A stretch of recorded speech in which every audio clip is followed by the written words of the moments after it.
So we would do it based on how you would, not if it's saying, because like,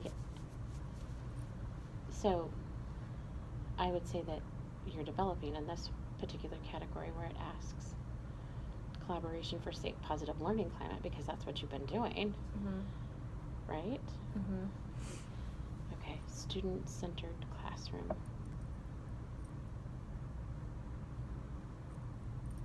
And you definitely were proficient, very proficient.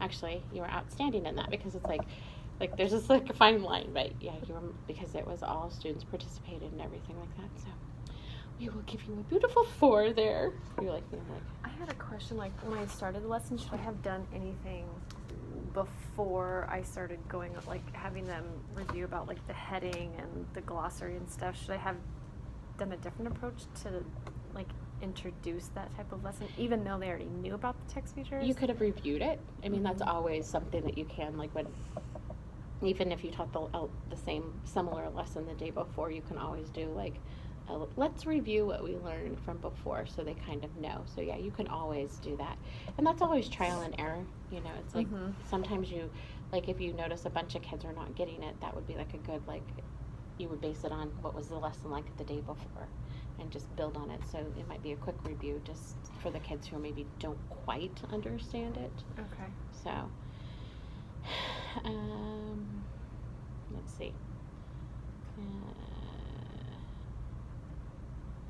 The candidate has a fairly well-organized classroom. Thank you, Mrs. Mandel.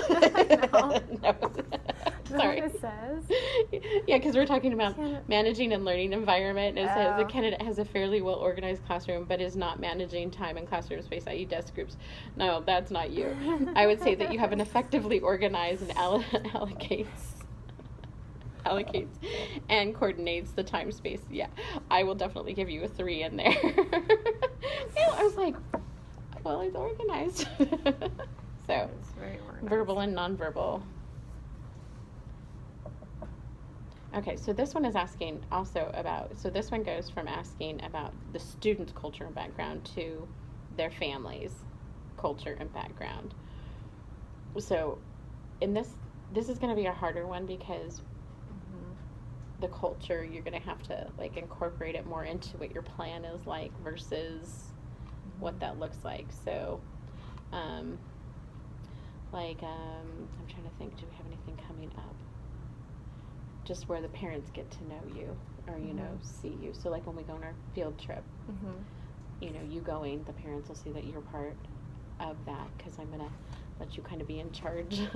So that gives you the experience. I mean, I'm not gonna go, oh, here you go, but at the same time, I also want you to be a parent as well, because you need to have that time with Maddie too. So in this one, I'm having a hard time with this one, because you do demonstrate the respect for the students and their family's culture and background. So I'll give you a 3 there too, because this one's a little bit harder.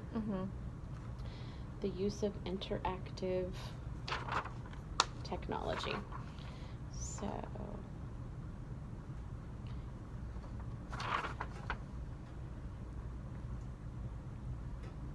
I don't know. Okay, so we're going to give you a 3 here too, because it says candidate promotes responsible student use of interactive technologies for the purpose of learning, which you do, because we're using that kind of stuff. This one's a harder one to do, because we don't have the extended learning beyond the classroom to local and global communities at this particular time. They're working on that. So that's just more of like, I wish we were, but that's just where we are. So like you said, just maybe like reviewing just a little bit, and then maybe having more of a closure. And closure is always hard sometimes, because if you're doing an activity and you're at the end of it, what do I do for closure? Do I go ahead and say, tell me one thing that you found that was interesting? Sometimes we don't always have enough time for that closure, so figuring out how we can bring that closure to it, because like I know we were kind of quick with this, but I'm also probably going to spend 15 minutes when we come back finishing up this with them to do that little bit of closure. So it just, you know, sometimes we have to stop and don't have that time for closure, but then maybe when you come back or something, you can say, hey, tell me one thing you remember about what we were learning before we start our next lesson, or something, just to kind of tie it back so that they understand. But that would be the only thing that I really see that, you know, like reviewing a tad bit and then having some type of closure at the end. So. Okay. But those will come with time too, because those are not something I learned like overnight. They took time to figure out, and I still have a hard time with them at times. It just depends on the lesson and the kids. So Mhm. okay. So overall, I think you did wonderful.